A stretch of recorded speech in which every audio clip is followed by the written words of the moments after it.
Snes.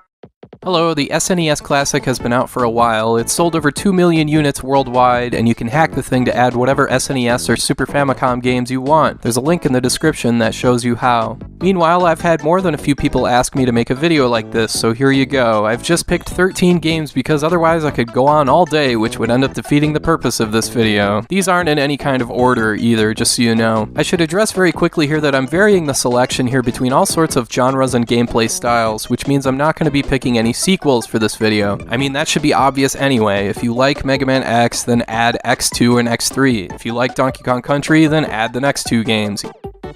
Speaking of obvious, if you've hacked your SNES Classic and you haven't added Chrono Trigger, well, I mean, why not? It just belongs with this collection. When I'm scrolling through the menu and I come to Contra 3, it really feels like there's a giant hole there. All these great RPGs, but not the best of the bunch. And why is Chrono Trigger the best? Because not only does it nail all the conventional JRPG aspects like a balanced combat system, a great soundtrack, and incredible visuals, throwing in some great bonuses like a dual and triple tech magic system, but it's the way its huge sweeping story is told.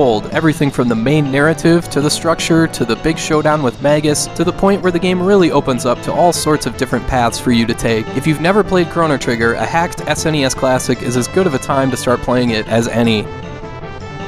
Then there's stuff like Terranigma. I was really hoping this would be part of the group of games out of the box because it's a great game that was never released in North America, so it would have been a perfect opportunity to introduce it to a new audience. Instead, they went with Star Fox 2 as the selling point, and that's not a bad choice, but still, Terranigma is such a good action RPG. If you liked stuff like Illusion of Gaia, Soul Blazer, or Link to the Past, then you'll really enjoy this one. This is one of those games that's definitely worth playing all the way to its conclusion because the story sticks with you long after you've finished it. There is an additional patch you'll need to apply in order for Terranigma to work on the SNES Classic, but I've got a link to it in the description. I thought it was kind of odd that a few genres were omitted from the out-of-the-box game lineup entirely, like beat-em-ups for example. I understand there were licensing issues keeping Turtles in Time off the list, but I guarantee you, if that weren't an issue, this game would definitely be on there. It's the best 16-bit beat-em-up ever because of the crazy settings, the innovative ways to make foot soldiers go boom, and the general chaotic nature of the gameplay that makes you feel like anything can happen at any time. And of course, this game is two-player co-op. Speaking of multiplayer, I thought it was peculiar that Nintendo made sure to include a second controller with the SNES Classic, but only chose 7 of the 21 games that featured co-op or versus multiplayer capability. So what the hell, let's throw in another beat 'em up here with Final Fight 3. It's a well-made game with 4 playable characters, including Guy returning to the fold. This game is co-op, but you can also play with an AI-controlled second player as well if you'd like. If you'd rather go with a co-op beat 'em up that's a little more under the radar, then there's stuff like King of Dragons, Knights of the Round, Sonic Blast Man 2, or even Ghost Chaser Densei for Super Famicom. You can't go wrong with any of those. Sticking with co-op games, Wild Guns is another great one that represents a style of gameplay you didn't see all that often on 16-bit home consoles, so in the interest of variety, this is a great one to add. Sure, there were other gallery shooters, but none of them touched how good this one is. I mean, just look at these boss fights. In a similar vein as Pocky and Rocky, this is a top-down run-and-gun game with some really creative enemy design. This game gets ridiculously intense, and it represents a unique co-op experience on the SNES. Yeah, I know there's a sequel, but that one's a bit more structured like something out of the Goemon series. The first game has more non-stop action.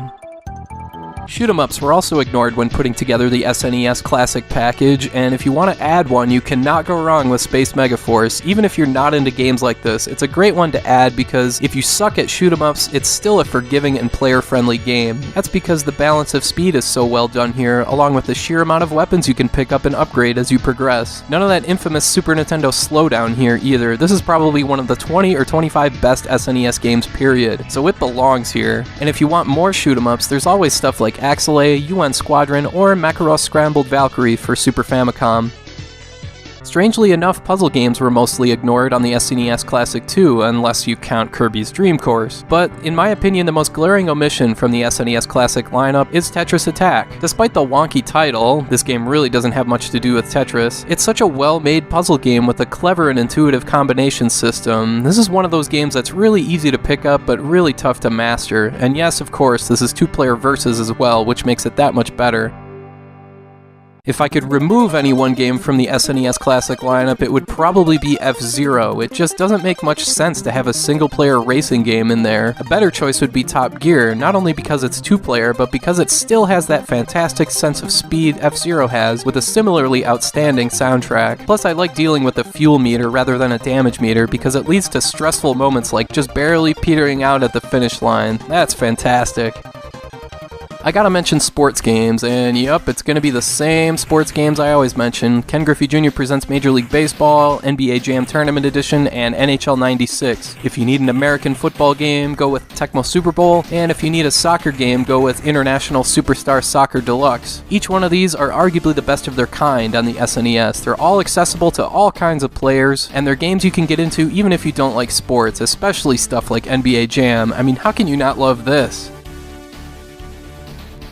Last, I'll mention a game kind of out of left field. It's my pick for the best Super Famicom game to have never left Japan. It's Front Mission Gun Hazard. This is a side-scrolling action RPG centered around strategic elements like planning attacks, giving orders, and managing a job system within your platoon of mechs, all while getting swept up in a really well-told story that's involved and fast-paced, and it's all backed with a soundtrack composed by Nobuo Uematsu and Yasunori Mitsuda, among others. I mean, what else could you possibly want? And there's an English patch available on romhacking.net that you can utilize to make this playable. If you only pick one English patch Super Famicom game to add, make sure it's Front Mission Gun Hazard.